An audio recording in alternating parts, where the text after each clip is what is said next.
Assalamualaikum warahmatullahi wabarakatuh. Waalaikumsalam. Alhamdulillah wa kafa. Wassalatu wassalamu ala sayyidina Muhammadin al-Mustafa, amma ba'du. Al-Mukarramun, bapak-bapak, para tuan guru, para ulama, tokoh agama, tokoh masyarakat, segenap pengantar jenazah, khusus jenazah, keluarga yang sudah berduka, mengawali kata-kata takziah niki, mewakili selaku jamaah hadir yang sampaikan kalimat takziah. Azamallahu ajrakum wa ahsanallahu azaakum wa ghafarallahu limayyitikum. Semoga dengan sabarnya pelunggu kami menghadapi musibah niki dilipat gandakan pahala pelunggu kami sisi Allah Subhanahu wa taala, dan semoga almarhum diampuni dosa-dosanya oleh Allah Subhanahu wa taala. Jamaah rahimakumullah, 2 minggu yang lalu selesai pengajian di Masjid Karangsaduang. Kebetulan giliran beliau yang menjamu kami makan. Saat itu beliau masih dalam keadaan sehat, segar bugar. Dengarak tanda-tanda yang dibina. Warisan yang kedua. Beliau banyak bertanya kepada tiang Ampura tentang pembagian warisan. Sampai sempat yang berketuaan, apakah ada keluarga yang mempertanyakan konde yang hanya sekedar ingin tahu, kata beliau. Panjang lebar kami berbicara saat itu. Ternyata seolah-olah beliau tahu yang naruh bilingan dengan dunia ini.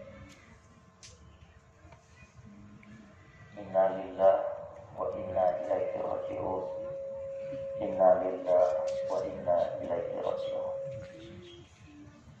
Yang perlu kami kepada Allah Ta'ala yang memiliki, dan pada akhirnya kita semua kepadanya lah akan kembali. Jamaah rahimakumullah, nikmat seperti Islam yang sampaikan kata-kata dia, izinkan yang menyampaikan. Para ulama menyebutkan bahwa manusia sairup ekor dunia ini terbagi menjadi 4. Pertama, ada manusia yang disebut dengan manusia yang hidup dalam kehidupan. Yang kedua, ada manusia yang disebut dengan manusia yang hidup dalam kematian. Yang ketiga, ada manusia yang disebut dengan manusia yang mati dalam kehidupan. Dan yang keempat, ada manusia yang disebut mati dalam kematian. Yang pertama, manusia yang hidup dalam kehidupan adalah manusia yang selalu menghidupkan. Hidupnya selalu membawa aroma kehidupan.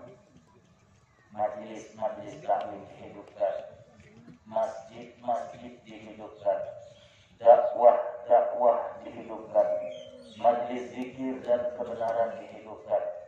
Jikalau ada orang butuhkan pertolongan, dia datang memberikan bantuan. Di saat ada orang kelaparan, dia datang memberikan makanan. Itulah manusia yang disebut dengan manusia yang hidup dalam kehidupan.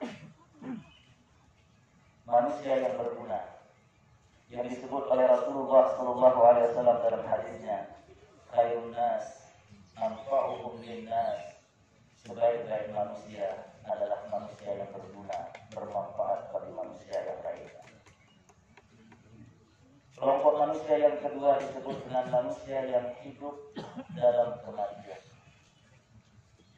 Begitu manusia yang hidup dalam kehidupan meninggal, maka dia akan masuk dalam sebutan manusia yang kedua yang disebut sebagai manusia yang hidup dalam kematian.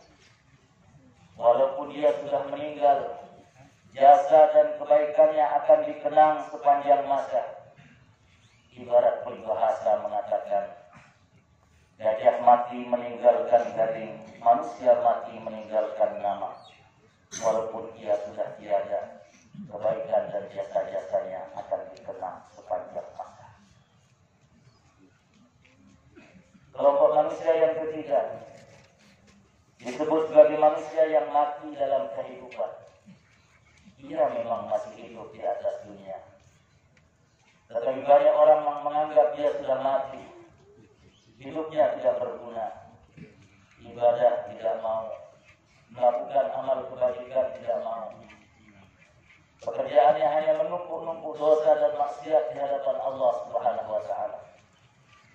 Manusia ini disebut sebagai manusia yang mati dalam kehidupan.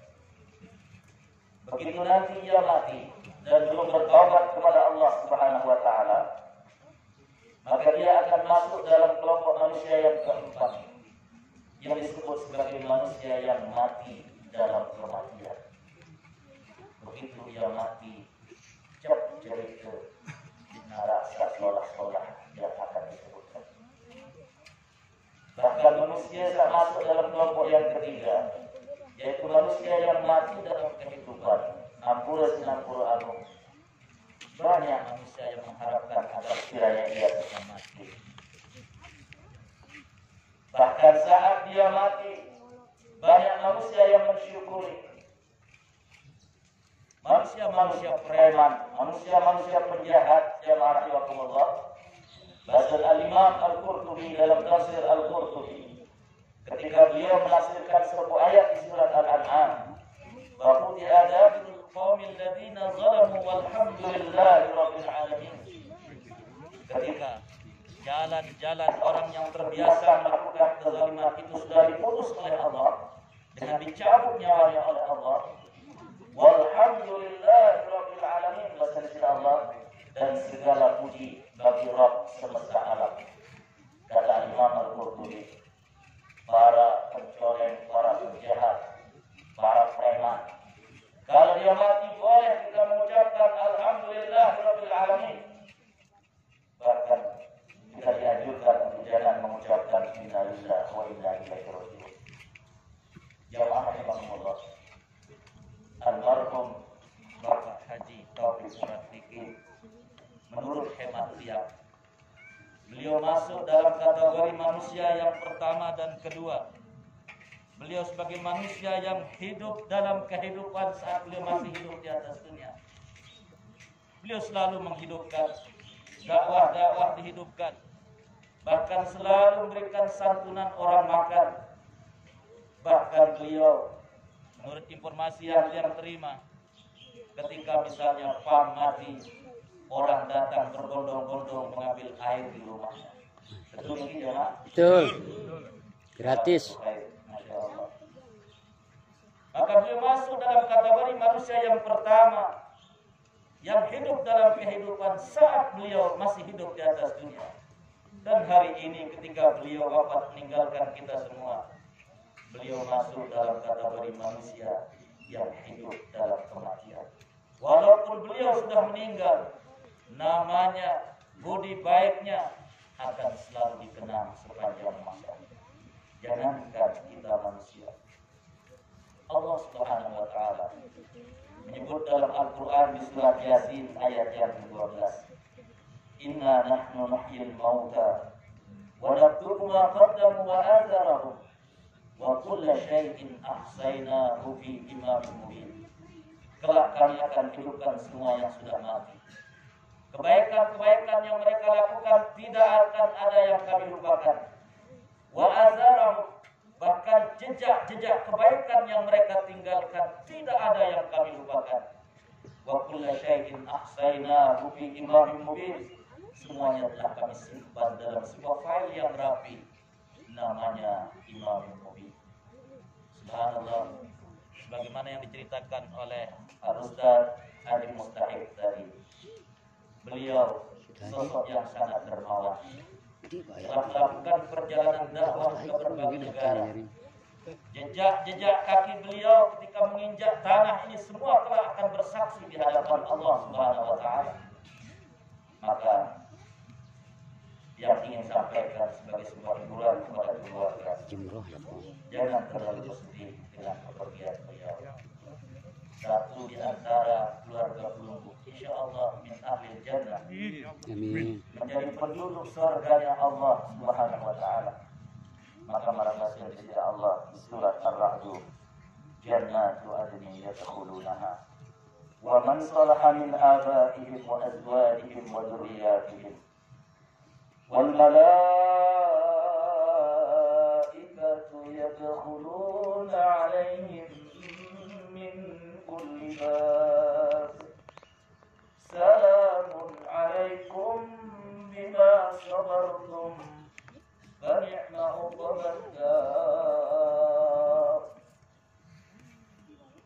Ayah akan kembali bertemu dengan anak-anaknya. Suami istri akan kembali bertemu dengan pasangannya. Waduriyatihim, bahkan keluarga besar itu akan reuni di depan pintu surga, disambut oleh para malaikat dari seluruh penjuru pintu surga. Para malaikat itu mengatakan, salamun alaikum bima sabartum. Selamat datang. Di sini tempat berkumpul kalian. Di sini tempat reuni akbar kalian. Atas sabarnya kalian ketika menghadapi ujian demi ujian. Banimau badar, inilah dia tempat yang tidak akan ada lagi ada tetesan air mata, tidak ada lagi derita dan nestapa. Itulah surga Allah yang abadi, yang kenikmatannya tidak akan pernah berhenti. Oleh karena itu, siapapun yang duluan, siapapun yang belakangan, jangan terlalu dipikirkan. Karena semuanya pada hakikatnya kita semua akan ditarik dari keadaan. Yang terpenting adalah bagaimana nanti di akhirat, pada kehidupan yang kedua, pada kehidupan yang jauh lebih panjang daripada kehidupan dunia yang hanya bersifat